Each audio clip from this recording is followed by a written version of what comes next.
Bismillahirrahmanirrahim. Okay, good brother. So I apologize for my delay. I'm actually engaged in trying to help somebody with some legal issues, and it's the first time I had to really come up for a breath of fresh air. And so, um, let's unpack your some of your recent videos or whatever, right?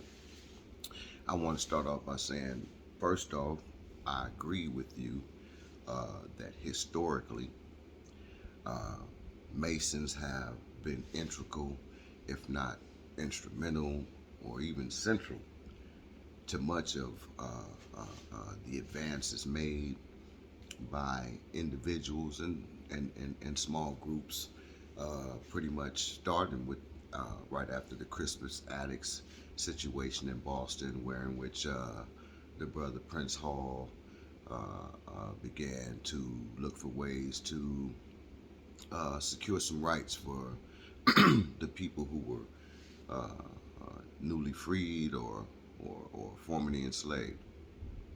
Um, so I start there and say that yes, the Masons are undoubtedly uh, spearheaders of pushing forward the advances for liberation struggle, um, and I'll say it because first off, at the time when we're talking, you know, slavery still being in effect, right after the Revolutionary War, late 1700s, I believe.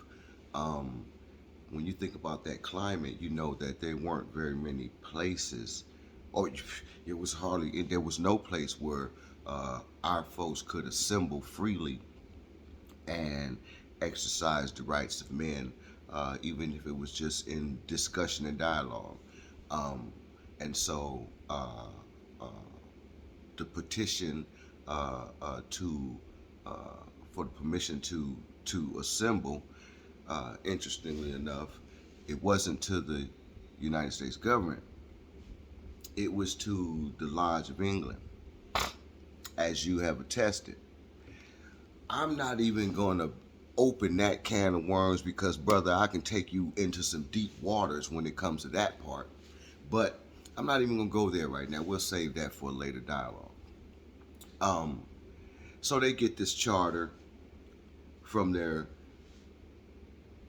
charter fathers of England, um, and they open the lodges, and the lodges take off. Usually, the lodges were for um, prominent, influential, prosperous, educated men, primarily, to get together and plan, strategize.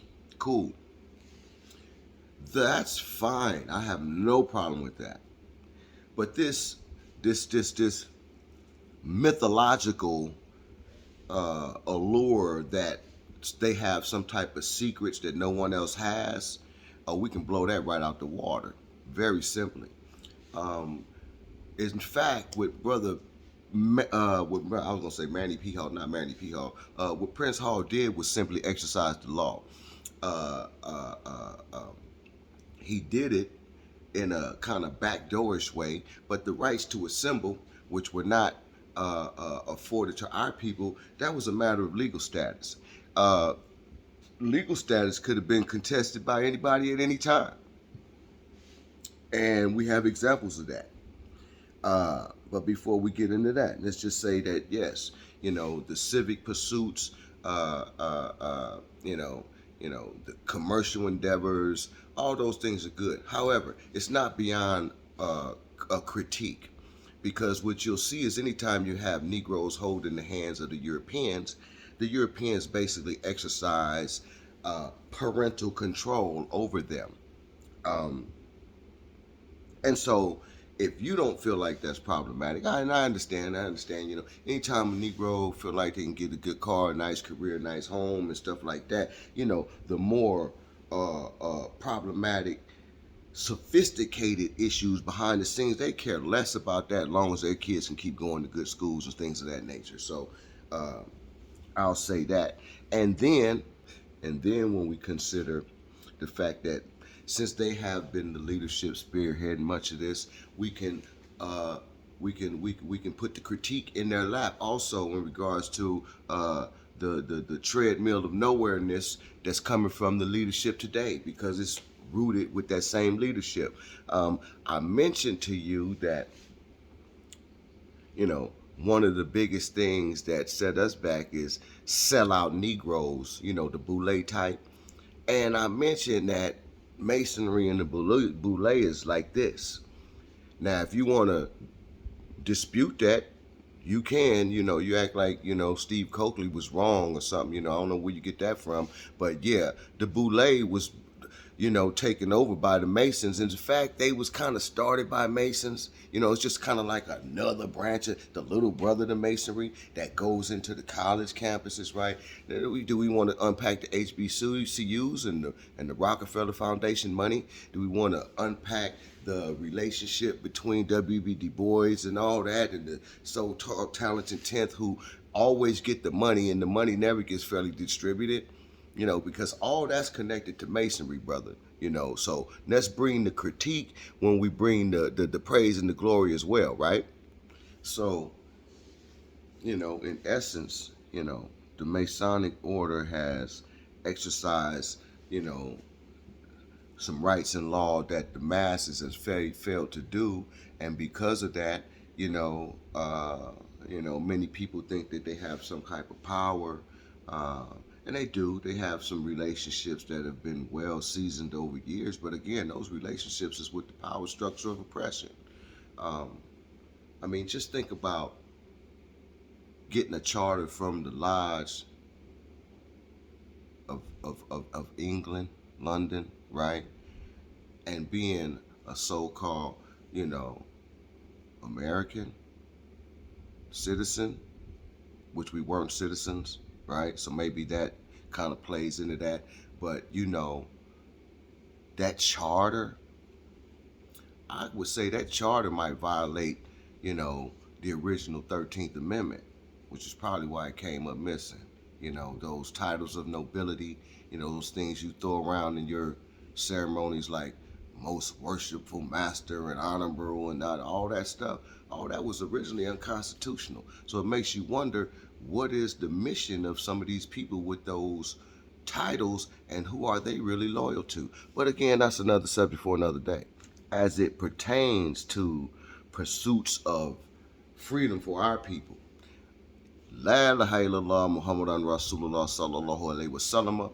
I proudly say that I'm Muslim and that my nationality is more, uh, um, and that we find in our historical tradition that we didn't have to go into secret chambers and shake hands with people that, you know, to get our rights, you know, because again, it was primarily about education. So we have a paradigm that's alternative to that Masonic demonstration by simply saying, look, 1790 Sundry Moors Act, brothers petitioned the court not to be declared Negroes. So it's kind of like just rebut the presumption. These Europeans say you're A, and if you just accept that, then that's what it is by operation of law. That's what happened to our people, plain and simple. No one rebutted the presumption of being whatever the social construction that they were creating. People just, you know, you got the example right there in the movie of Roots with Toby, or with brother Kunta Kinte, which oddly enough symbolizes two tribes in Africa, you know, Moorish tribes at that. Kunta and Kinte, two Berber tribes, right? Okay. You've seen that they changed his name to Toby, and he kept fighting. My name is Kunta, you know, because your identity is your identity and who you are is related to the name you received from your parents. That's related to the culture. That's related to the sociological, physiological, spiritual, psycho-spiritual essence of who you are. And so when they change your name, they kind of change your reality. That's how you became a Negro, Black, and a colored, and an African American, right? Now, people take exception with Islam, but Islam preserved our identities. You dig what I'm saying? Islam preserved West African languages that prior to the coming of Islam had no alphabets. So, you know, the Afrocentric Negro who went to college and got educated by reading European Orientalist books about Africa and about Islam, you inherited their bias. So I kind of like got to give people a benefit of doubt with that, because I know they ain't reading Arabic, which African history is written in Arabic, which you try and take a shot at. You gonna try and take a shot at Arabia? Negro, please. You sound like you got something, you know, a slight against this dean. You know what I'm saying? You know, but this dean done accomplished way more than the Masons have without shaking those hands, like I said, right? For example, like I said, Sundry Moore's Act, 1790. For example, the Amistad Mutiny decision. You know, them brothers won their case just by saying they was Muslim and demonstrating it, right? Why? Because America had a treaty with Morocco. Remember that? The 1786 Treaty of Marrakesh that recognized the United States' independence came from a Muslim country, brother, that recognized their sovereignty, right?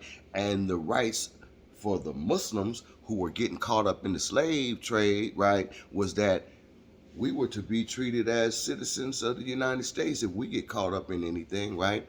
Now, which one of the great African kings has contracted on behalf of Negroes over here? Which great African king contracted on behalf of the Hebrew Israelites, you know, the Hoteppers, like you say, Kemets, the Kemetic brothers, you know, or the Christians? Because I know you got kind of a Christian slant in you, and that's okay, you know. But yeah, like I said, we got the situation with Prince Abdul Rahman Ibn Saudi, who was freed from captivity on the basis of being a Moor, right? We got Bilali Muhammad, who was in Capella Island, Georgia, during the time of the Revolutionary War, when, not Revolutionary War, I believe, was it the Revolutionary War? I believe it was the Civil War, when, you know, they was trying to get, I might have been the Revolutionary War, I have to check my dates. But anyway, you know, many of our people was fighting, you know, with fighting the British, you know, when they was fighting with the Americans, right? And not them Muslims, they recognized their autonomy and told them that y'all leaving y'all alone. The brother had a little, it wasn't much, maybe about 80, 100 people under his, you know, under his care. But at that time, why? And he told them, you don't control us like you control the Christian dogs who you make go do what you want to do, fight for you and all that type of stuff, you know. And that's the language that they use, you know what I'm saying? Language that indicate domestication. So, you know, I mean, you know, Masons don't have no exclusivity, no exclusive claim to doing things to advance the causes of freedom. As a matter of fact, the slave revolts of Bahia, Brazil, spearheaded by Muslims.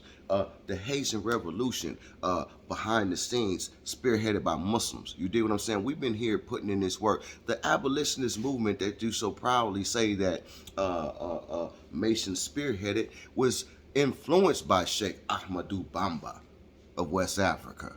Go check it.